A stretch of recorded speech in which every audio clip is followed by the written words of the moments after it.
안녕하십니까. 여러분의 무역 동반자 정재환입니다. 계속 실무를 하다 보면은 사실은 정말 그 몸으로 하는 게 중요하지 그 이론적인 부분은 중요하지 않다라고 해서 이론적인 부분을 굉장히 낮게 평가하는 경우가 있는데, 이제 중간 관리자 정도로 올라가게 되면은 결국 가장 중요한 건 뭐예요? 이론이고 원칙이고 법입니다. 자, 그래서 준비했습니다. 무역회사 중간 관리자급 분들을 위해 알아야 되는 법령 해석, 가장 먼저 FTA부터 시작하도록 하겠습니다. 이 영상은 FTA에 관련된 특례법이죠. 즉 FTA 특례법입니다. FTA 특례법을 1조부터 마지막 조 끝조까지 모든 조항을 해설하는 그런 영상이고, 요약 영상이 아닙니다. 그리고 좀 한 가지 오해하지 않으셨으면 좋겠는 게, 이거 학원 강의 아닙니다. 이거 학원 강의라고 하기에는 사실 그 실무적인 부분도 설명이 굉장히 많이 되고 굉장히 그 부연적인 설명이 많기 때문에 조금 과합니다. 본 영상은 어디까지나 그 실무진, 그리고 이제 그 중간 관리자를 위한 그 실무 영상임을 먼저 알려드립니다. 자, FTA 특례법. 우리는 FTA 특례법 혹은 FTA 관세 특례법이라고 하고, 정식 명칭은 자유무역협정의 이행을 위한 관세법의 특례에 관한 법률입니다. 그리고 오늘은 1장부터 알아보도록 하겠습니다. 1장은 총칙이고요. 1조, 2조, 3조 3개의 조항밖에 없습니다. 1조는 목적입니다. 잘 보세요. 이 법은 우리나라가 최악 상대국과 체결한 자유무역협정의 이행을 위하여 필요한 관세 부과, 징수 및 감면, 수출입 물품의 통관 등 관세법의 특례. 자, 뒤에 가서 배울 겁니다. 관세법의 특례라는 건 뭐예요? 지금 앞서 말한 이런 부분들은 분명히 관세법에서 규정하고 있습니다. 아니, 관세 부과, 징수, 감면, 통관, 이거 관세법에서 규정하고 있는 거 아니냐? 관세법에 규정하고 있지만 FTA와 관련하여서는 특례적으로, 즉 우선 적용하겠다. 즉 FTA 특례법, 이 법에서 규정하는 것은 관세법에 우선 적용하겠다는 내용입니다. 뒤에 가서 조금 더 알아볼 겁니다. 관세법의 특례에 관한 사항과 자유무역협정에 규정된 최악 상대 국가의 관세행정협조에 필요한 사항을 규정함으로써 자유무역협정의 원활한 이행과 국민 경제의 발전에 이바지함을 목적으로 한다. 1조에서 알아두셔야 되는 건 뭐예요? 관세법의 특례. 자, 그래서 관세법에서는 요런 경우 요런 서류를 제출하고 관세는 8%로 합니다라고 규정되어 있습니다. 하지만 FTA 특례법에서는 뭐예요? 요런 서류는 필요 없고 관세는 0%만 받겠습니다라고 했을 때, 야, 어디에 어느 법에서는 서류도 있고 서류도 제출하고 관세가 8%라고 하고 어느 법에서는 서류도 없고 관세가 0%라고 하면 이게 상충되는 거 아니냐? 어느 것이 우선하냐라고 했을 때 관세법에 대한 특례라고 했으니까 당연히 FTA 특례법이 우선합니다. 우리는 이것을 특별법이라고 표현을 합니다. 뒤에 가서 조금 더 자세히 배울 기회가 있습니다. 2조 정의를 보도록 하겠습니다. 자, 2조의 요 동그라미 1을 뭐라고 하죠? 항이라고 합니다. 2조 1항이에요. 그리고 1, 2를 뭐라고 하죠? 1호, 2호라고 합니다. 즉 2조 1항 1호, 2호. 자, 보세요. 이 정도는 그래도 법을 다루는 사람은 알고 있어야 됩니다. 항, 호. 그러면 그 아래 가, 나, 다, 라 이런 식으로 열거되는 경우가 있습니다. 우리는 이것을 뭐라고 할까요? 목이라고 합니다. 자, 그래서 법은 장 아래 조, 조 아래 항, 항 아래 호, 호 아래 목으로 구성되어 있습니다.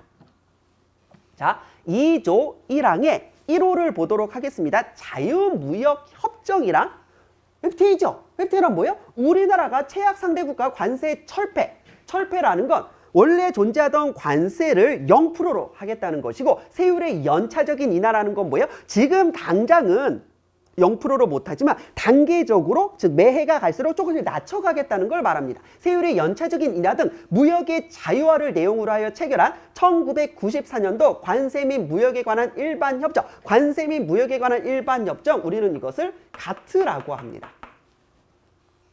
24조에 따른 가트 24조에 이제 이런 내용들이 있습니다. 즉 가트 24조에 따른 국제협정과 이에 준하는 관세 철폐 또는 이에 인하에 관한 조약협정을 말한다. 그리고 최악 상대국이란 뭐예요? 예를 들어 한칠레 FTA라고 하면 최악 상대국은 칠레가 되는 것이고, 한미 FTA라고 하면 최악 상대국은 미국이 되는 것이고, 한EU FTA라고 하면 최악 상대국은 EU가 될 것입니다. 최악 상대국이란 우리나라와 자유무역 협정을, 즉 이하 협정이라고 한다. 그래서 이제 협정이라고만 나오면 자유무역 협정을 말하는구나 머릿속에 넣어 두셔야 됩니다.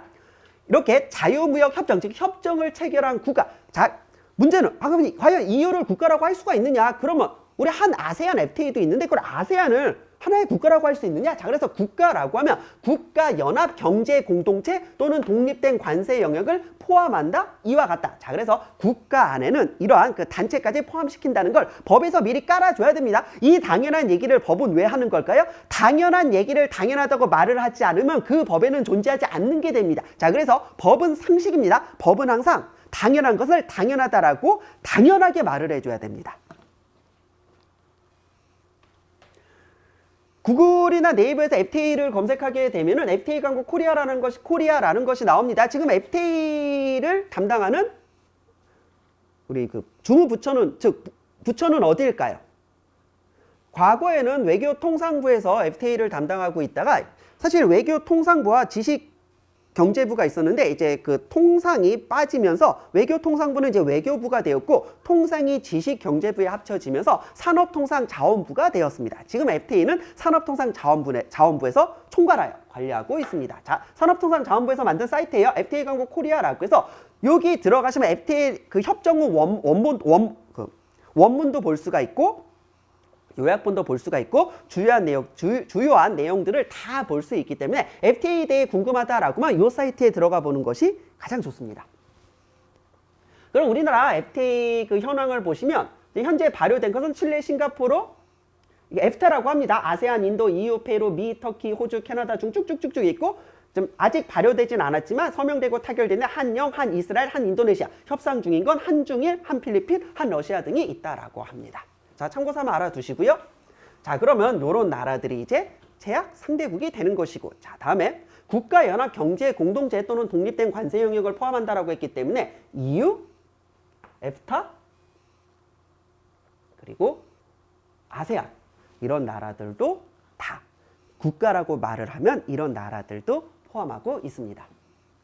자, 다음 FTA란 관세를 철폐, 즉 즉시 0%로 하는 경우도 있지만 연차적인 인하를 하는 경우도 있다라고 했습니다. 여기에 관련해서는 우리가 가장 많이 예시로 나오는 게 한칠레 FTA의 포도입니다. 사실 이제 한칠레 FTA, 그래서 우리가 이제 농산물에 대해서는 어느 정도 이제 그 수입을 제한하고 있었는데 한칠레 FTA에서 칠레가 가장 많이 요구한 건 뭐겠습니까? 포도요, 포도. 한국 포도시장 개방해라 라고 해서 결국 포도시장을 개방하면서 우리나라 포도 농가들이 아주 굉장히 많이 반대했던 그리고 분노했던 기억이 납니다. 문제는 그렇다고 칠레산 포도에 대해 바로 발효하자마자 0%로 만들어버리면 난리 나는 거죠. 그거 우리나라 포도 농가랑 싸우자는 겁니다. 그래서 점진적으로 인하했습니다. 2005년에는 18.2, 발효할 때는 9.1, 그 다음 년에 18.2, 그 다음 년에 27.4 쭉쭉쭉쭉 가서 뭐예요? 10년 차가 됐을 때 100% 완전히 철폐를 하는 방향으로. 그래서 100% 철폐까지 이게 단계적으로 갔습니다. 그리고 매년 11월로부터 4월 30일까지 이때는 우리나라 포도 수확기가 아니죠. 우리나라 포도 수확기에는 정상적으로 칠레산 포도에 대해서도 45%의 관세를 적용받으며 그 다음에 우리나라 포도 수확기가 아닌 11월 1일부터 4월 30일 요 기간에는 칠레산 포도에 대해 요 관세를 적용하겠다. 지금 실질적으로 2020년이죠. 지금은 칠레산 포도에 대해 관세가 완전히 철폐, 즉 폐지가 된 상태입니다. 자, 그래서 요 기간 동안은 즉 11월 1일부터 4월 30일까지는 칠레산 포도에 대한 관세가 0%이고 그 나머지 기간에는 이제 45%라는 걸 이해하시면 될 것 같습니다. 우리는 관세법을 조금만 배우시면 알 수 있습니다. 우리는 이것을 뭐라고 하죠? 계절 관세라고 합니다. 그리고 뉴스에서 재밌는 게 났습니다. 그러면 분명히 포도가 싸야 되는 시기, 즉 요 기간 동안은 칠레산 포도에 대해 실제로 지금 관세가 없어졌기 때문에 칠레산 포도가 굉장히 저렴하고 나머지 기간에는 칠레산 포도도 45%의 관세가 부과되기 때문에 관세가 비싸야 되는데 우리 잘 기억해 보세요. 최근 몇 년까지 1년 내내 그냥 포도가 쌌습니다. 이게 말이 안 되거든요. 계절 관세이기 때문에 분명 특정 시즌을 벗어나면 다시 포도 가격이 올라가야 되는데 왜 1년 내내 우리는 포도를 싸게 먹을 수가 있었을까요? 뒤에 가서 자세히 설명드릴 겁니다. 요 뉴스 기억나시나요?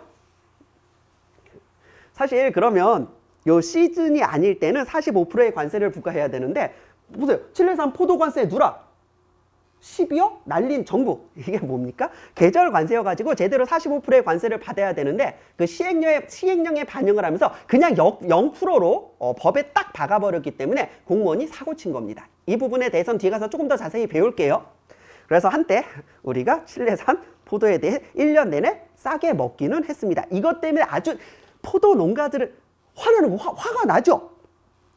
지금 포도 개방한다라고 했을 때도 그렇게 화가 났지만 이제 계절 관세라고 하고 그래서 조금 넘어갔더니 이제는 뭐야? 1년 내내 지금 0%를 받고 있었다는 얘기입니다. 화 납니까? 안 납니까? 사실 그 농가 입장에서는 이거 제대로 지금 배신한 거 아니냐 국가가. 그래서 이제 농가 입장에서는 소송을 거내 만에 지금 굉장히 문제가 커졌습니다. 이거 보세요. 칠레산 수입 포도관세 누락에 농업인 단체 분노. 자, 2조의 1항 3호를 볼게요. 최약 상대국의 관세 당국이란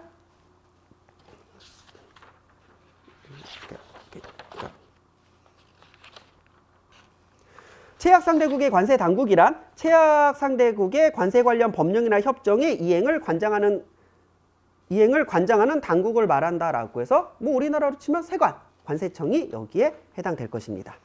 자, 다음 잘 보세요.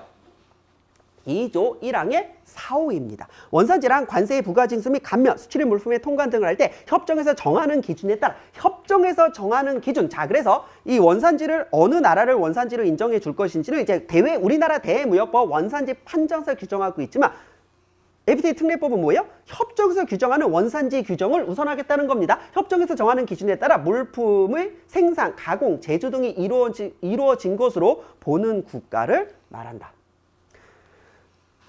이 부분은 나중에 기회가 나면 거의 FTA 특례법의 거의 마지막 쯤에 다루게 될 것 같은데 원산지 이제 그 변경 기준, 즉 원산지의 그 기준을 설명드리며 완전 생산 기준이라고 해서 뭐 동식물 같은 거 처음부터 그 나라에서 태어나서 그 나라에서 자란 것들, 그다음에 세번 변경 기준이라고 하면 중국산 원재료, 일본산 원재료, 미국산 원재료를 가지고 무언가를 조립해서 최종적으로 그 완제품을 만들어내는 나라. 우리는 이것을 세번 변경이라고 합니다. 자, 다음에 부가가치 기준이라고 하면 그 물품에 가장 많은 부가가치를 부여한 국가. 자, 그러면 세번 변경 기준이라고 하면요, 최종적으로 그 물품을 만들어냈다라고 했을 때 어느 정도까지 완성을 시켜야 되는지, 부가가치 기준이라고 하면 뭐 10%만 부가가치를 부여하면 되는지 20%를 부여해야 되는지, 그리고 둘 중 하나만 충족하면 되는지 아니면 두 개를 동시에 충족해야 되는지는 FTA 협정마다 조금씩 다릅니다. FTA 협정마다 다르고 물품마다 다르기 때문에 꼭 확인을 해보셔야 됩니다. 자, 다음 5호 원산지 증빙 서류란 우리나라와 최약 상대국 간의 수출입 물품의 원산지를 증명하는 서류, 원산지 증명서죠. 원산지 증명서와 그 밖의 원산지 확인을 위하여 필요한 서류 정보 등을 말한다. 한 번에 정리해서 나중에 말씀드릴 겁니다. 원산지 증명서는요, 이제 FTA마다 달라요. 자율 발급이라고 해서 수출자가 자유롭게 발행할 수 있는 그런 나라도 있고요. 기관 발급이라고 해서 뭐 그 나라의 세관이나 상공회의소 등 엄격하게 정해진 기관에서만 발행할 수 있는 경우도 있고, 자, 그리고 이렇게 엄격하게 양식이 정해진 경우도 있고, 어찌됐건 원산지 증명서가 적법하게 나와야 FTA의 혜택을 받을 수가 있고요. 법에서는 원산지 증명서와 그 밖의 원산지 확인을 위하여 필요한 서류 정보라고 해서 몇몇 개가 있는데 가장 대표적인 건 원산지 확인서입니다. 예를 들어 이제 수출자가 미국으로 수출을 하면서 이제 한미 FTA 위가요. 이제 우리나라가 원산지라는 걸 좀 입증을 받아야 되는데 이 수출자가 원재료를 요 사람한테도 수입하고 요 사람한테도 수입하고 요 사람한테도 수입하고, 즉 생산자가 여러 명인 경우입니다. 그렇게 원재료를 받아서 이제 완제품을 만들어서 수출한다라고 했을 때 예를 들어 이 공급받은 원재료의 원산지가 어딘지 알아야 최종적인 물품의 원산지가 나올 수 있죠. 자, 그래서 생산자한테 그거 원산지 어디예요? 라고 확인을 받는 걸 원산지 확인서라고 합니다. 실제 저희가 원산지 업무를 하게 되면 원산지 증명서를 발급받기 위해 정말 많은 경우는 10개, 20개 업체에 그 생산자한테 연락해가지고 그때 그 원재료 공급하신 거, 그 원산지가 무엇인지 저희가 확인할 수 있을까요? 라고 해서 이제 원산지 확인서를 받는 경우가 있습니다. 자, 그래서 2조 1항 5호에서 말하는 원산지 증명서와 그 밖의 원산지 확인을 위하여 필요한 서류 정보 등이란 대표적으로 이제 원산지 여기 확인서가 있겠구나. 이해하시면 될 것 같습니다. 자, 다음 6호 협정 관세란.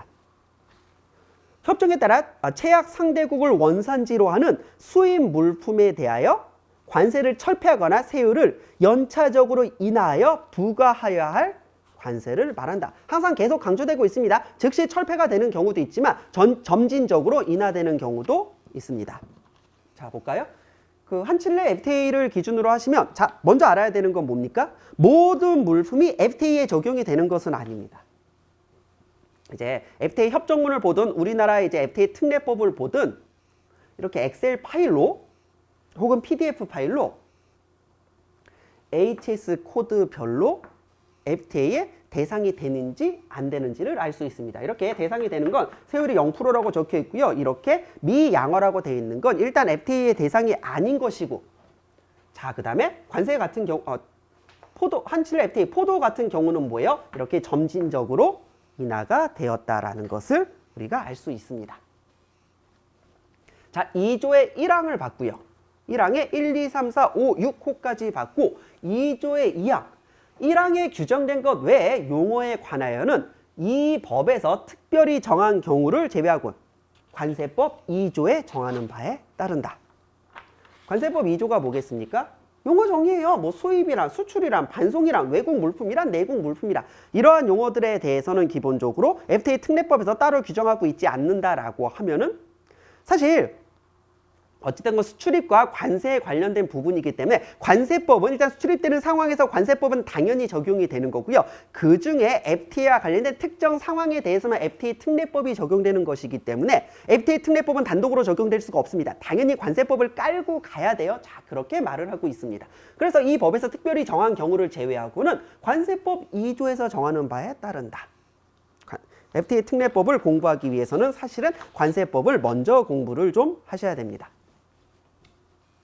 자, 3조. 굉장히 중요하죠. 오늘의 마지막입니다. 3조. 다른 법률과의 관계.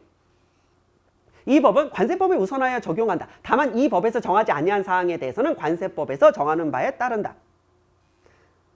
FTA 특례법이 무조건 우선하고요. FTA 특례법에서 정하지 않는 사안에 대해서는 어쨌든 수출입 통관과 관세에 관한 일반 원칙은 관세법의 규정을 따라가겠다는 거고, FTA 특례법과 관세법의 원칙이 규정이 상충된다라고 하면 FTA 특례법이 우선할 것이고요. 이 법 또는 관세법이 협정과 상충되는 경우 협정을 우선하여 적용된다. 자, 이제 요거가 관련된 사례들을 하나씩 보도록 하겠습니다. 우리는 일반법과 특별법이라는 개념을 먼저 배우셔야 됩니다. 일반법이라고 하면 그 상황에 대해 일반적으로 원칙적으로 적용되는 법을 말하고요. 특별법이라고 하면 일반법은 있지만 그 상황 중 딱 그 케이스에 대해서만 요거를 먼저 적용할 때 우리는 이것을 특별법이라고 합니다. 당연한 얘기지만 특별법이 일반법보다 우선 적용합니다. 그러면 무슨 법이 일반법이고 무슨 법이 특별법인지 어떻게 아냐라고 했을 때 일단 요 개념은 굉장히 상대적입니다. 일단 우리는 개인 간의 거래에 대한 일반법은 민법입니다. 하지만 상인과의 상거래라고 했을 때는 상법이 우선 적용됩니다. 그럼 이 둘 간의 관계에서 보면 뭐예요?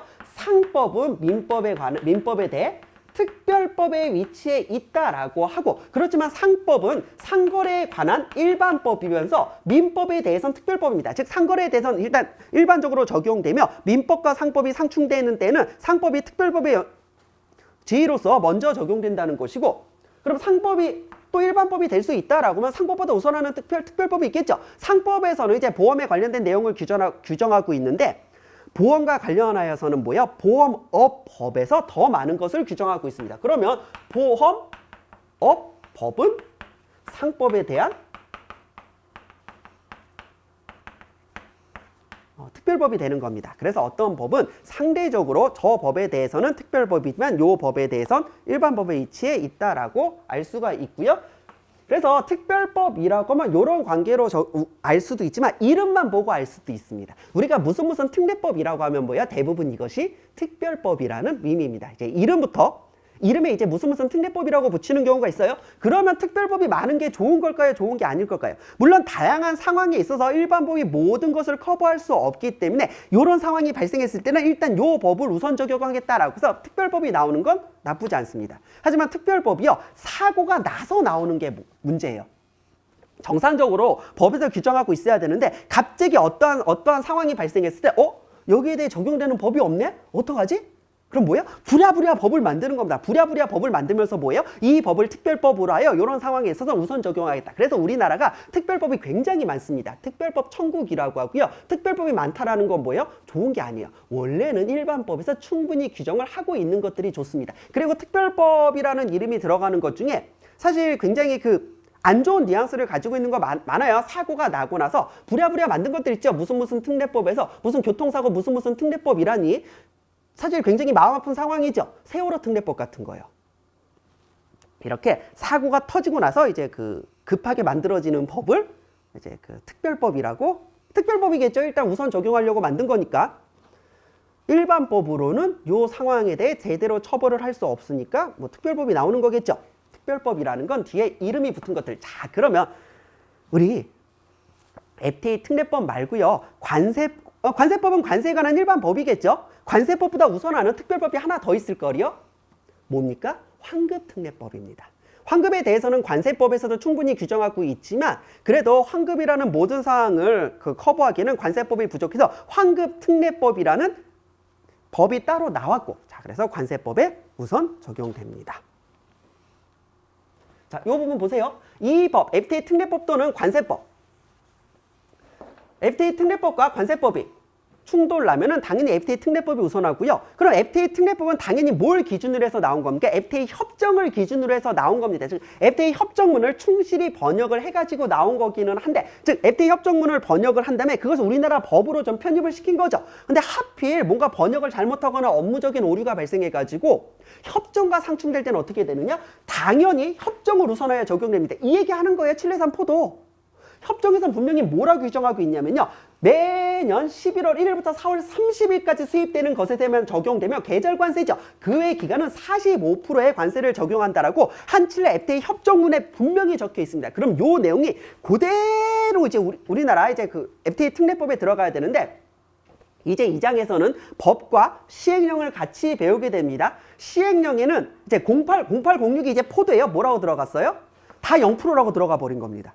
아니, 요 시즌에 따라, 물론 이제 10년이 지났기 때문에 0%는 맞지만, 그래도 요 시즌을 벗어나면, 즉 11월 1일부터 4월 30일 이 기간이 아니라고 하면 45%를 받아야 되는데, 그런 근거 정확히 무조건 0%만 들어간 겁니다. 그래서 이제 포도 수입하는 사람이 물어본 거예요. 협정문에는 분명히 지금 막 5월, 6월 이래가지고 분명 협정문에는 45%라고 되어 있는데, FTA 특례법 봤더니 0%라고 되어 있다. 뭐가 맞냐라고 했을 때 공무원이 그렇게 대답한 거죠. 몇 번 확인을 할 기회가 있었음에도 불구하고, 아니 법에 0%가 되어 있으면 0%가 맞습니다라고 해서 0%로 수입했더니 뭐예요? 나중엔 날벼락이죠. 협정 어긴 게 되는 겁니다. 법보다 협정이 우선합니다. 왜냐면 우리나라가 법이 잘못 들어간 거거든요. 협정을 했으면 그 협정의 내용이 그대로 법에 들어가야 되는데, 예를 들어 협정과 법이 동등한 효력을 지닌다고 하면 어떤 문제가 발생해요? FTA 협정을 하고 자국법에 이상하게 반영을 하고 번역 이상하게 해서 집어넣은 다음에 우리나라 법이 우선합니다. 이거 싸우자는 거죠. 그래서 협정이 우선할 수밖에 없습니다. 그래서 지금은 똑같이 이제 0806 포도를 찾아보면요. 지금은 뭐라고 바뀌었어요? 이거예요. 5월 1일부터 10월 31일까지 수입되는 물품으로 미양어라는 건 뭐예요? 정상적으로 관세를 받는 거죠. 그 다음에 그러니까 45% 정상적인 관세를 받는, 이제 양호하지 않은, 즉 관세에 관해 이제 합의를 한 걸 이제 양어라고 하거든요. 양호하지 않았다. 원래 45%를 받겠다는 거고요. 0%는 뭐예요? 11월 1일부터 4월 30일까지니까 뭐예요? 1월 1일부터 4월 30일까지, 그 다음에 11월 1일부터 12월 31일까지 수입되는 물품에 대해서는 0%. 이게 지금 이게 협정문의 내용이거든요. 이게 요렇게 정확히 들어갔어야 되는데, 예전엔 시행령에 요렇게 들어가 있어가지고 요걸 기준으로 12억을 누락했다라는 겁니다. 사실 우리나라 농가의 피해도 막대하지만 국가적인 피해도 막대해요. 사실 12억 받을 수 있는 관세를 못 받은 게 되는 거잖아요. 협정의 내용, 우리나라 법의 내용 상충됐음, 이쪽이 우선하는 거고, 지금은 제대로 반영이 되었습니다. 사실 시행령이 몇 번이 개정이 되면서도요, 이 부분을 이제 우리나라 공무원들이 사실 단순히 누락이라고 하기에는 뭐 일부러 누락하진 않았겠죠. 사실 우리나라는 이제 공무원 이게 시행령이 개정되기 위해서 몇 단계를 걸쳐서 계속 이제 확인을 받아야 되는데, 아마 그 절차상에 분명히 문제가 있었던 것은 확실합니다. 그래서 뭐 담당자는 징계됐어요. 당연히 이제 한국 농어민 신문에서는 어이없는 칠레산 포도 계절관세 이런 식으로 조금 강력하게 얘기를 좀 하는 거고, 그래서 이런 내용을 기준으로 정리를 하시면 될 것 같습니다. 자, 여기까지가 이제 1장이에요. 1조, 2조, 3조 하는데 시간이 굉장히 많이 흘러갔네요. 이렇게 끝쪽까지 가려면 강의가 굉장히 길어질 것 같습니다. 제가 이 부분은 이제 그 실무하는 사람들한테 특히 글쎄요, 막 무역회사 입사한 이제 그 신입사원한테는 크게 뭐 이 부분이 중요할 것 같지는 않고요. 중간 관리자한테는, 즉 중간 관리자부터는 어찌됐건 이러한 법에 대한 부분에 대한 이해가 굉장히 중요하기 때문에 이런 것들을 기회가 되는 대로 하나씩 알아보도록 하겠습니다. 오늘은 여기까지 하고 다음 시간에 2장에서 다시 뵙겠습니다.